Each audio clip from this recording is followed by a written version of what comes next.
Sir, Bharat अकेला 1.3 billion metric ton का cargo सालाना एन्युअली एक crucial role global supply chain में करता है। लेकिन ये आउटडेटेड रेगुलेशंस थे, उसकी भाषा अलग थी, बदलना जरूरी था, ये मानता हूं। और ये बदलाव लाने के लिए ये बिल लाया गया, ये भी हम समझते हैं।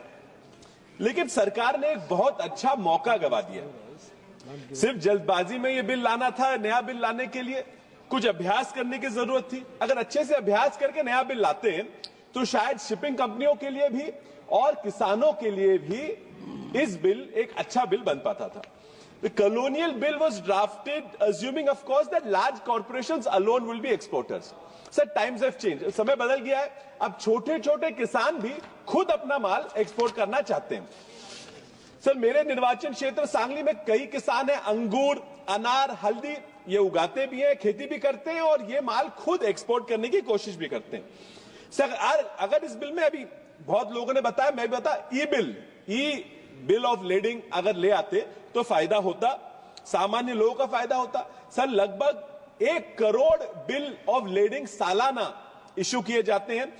कम से कम $3 बिलियन की बचत ई बिल ले आते तो हो जाता। किसने कहा सिर्फ 2% ई बिल पे व्यवहार होते हैं। लेकिन अगर हम विश्वगुरु बनना चाहते हैं, हम देश को हम आगे ले जाना चाहते हैं, सर डिजिटल अपन देखते हैं, यहां भी डिजिटल में सांसद का सिग्नेचर भी डिजिटल करते हैं, डिजिटल पेमेंट की बात करते हैं। ये सरकार सब चीज में लीडर बनना चाहता है, देश को सिखाना चाहता है।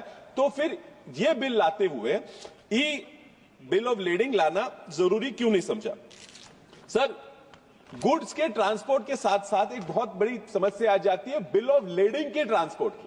माल तो चढ़ा दिया, अब ये जो बिल ऑफ लेडिंग सामने वाले इंपोर्टर तक पहुंचाना है, वो भी एक बहुत बड़ी समस्या होती है। एक दो पर्याय होते हैं उसके पास, एक तो कुरियर से ये बिल ऑफ लेडिंग आगे भेज दो, रास्ते में कुरियर खो गया, चोरी हो गया तो सारा माल चला गया। दूसरा ऑप्शन होता है कि सरेंडर करना शिपिंग कंपनी को। सरेंडर कर दिया तो सर कल अगर हाई सी सेल करना हो, माल ट्रांसफर करना हो तो अपन कर नहीं पाते।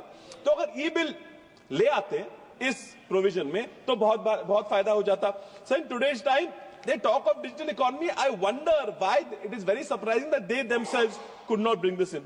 सर, ये रॉटरडैम रूल जो 2008 के बने थे, रॉटरडैम रूल्स भी जो इन्होंने इसमें अडॉप्ट करने चाहिए थे, उसमें भी ई बिल ऑफ लेडिंग की बात की गई है। Sir, how much longer will the simple farmer have to depend on large exporters to send abroad his goods? How much longer does he have to share his price of goods with the middleman? And how much longer does he have to wait for the government to bring in provisions where he himself can go ahead and export? अगर मेरे सांगली का example लोगे तो मेरे सांगली मनेराजू गांव में एक किसान है जो अंगूर की खेती करता है, संजय जमदाड़े। उसने हिम्मत की, he dared himself to try and export his own grapes. उनके खुद का अंगूर एक्सपोर्ट करने की उसने कोशिश की, चेष्टा की। सर, जिस शिप में उसका कंटेनर या अंगूर के साथ चला गया था, उस शिप के इंजन में आग लग गई। शिप के इंजन में आग लगने के कारण उसका जो अंगूर का माल था, उसका रेफ्रिजरेटर सिस्टम पूरे शिप का बंद हो गया और उसका अंगूर खराब हो गया जब तक वो पहुंच जाता। अब सर, शिपिंग लाइन के इंश्योरेंस कंपनी पे हमने जब उस बेचारे ने जब तकरार की, कंप्लेन की, तो शिपिंग लाइन कहती है, इंश्योरेंस कंपनी कहती है कि गलती शिपिंग लाइन की नहीं है, गलती कैप्टन की है, कि कैप्टन की गलती के वजह से आग लगी और तब ये माल खराब हुआ। अब ये बेचारा कैप्टन से पैसा वसूल करने कहां जाएगा? सर, इस बिल में कोई प्रोविजन ही नहीं है, आर्बिट्रेशन की प्रोविजन नहीं है। अगर ऐसे बेचारे संजय जैसे किसान खुद अगर कोई कोशिश कर ले, if they go there, they export and there is a big issue, who do they go to? So shouldn't this bill have provisioned for these kind of incidents or similar incidents that common farmers who are trying to become exporters themselves are going to face? So the bill goes on to vaguely talk about empowering the government to take decisions or for enforcing the provisions.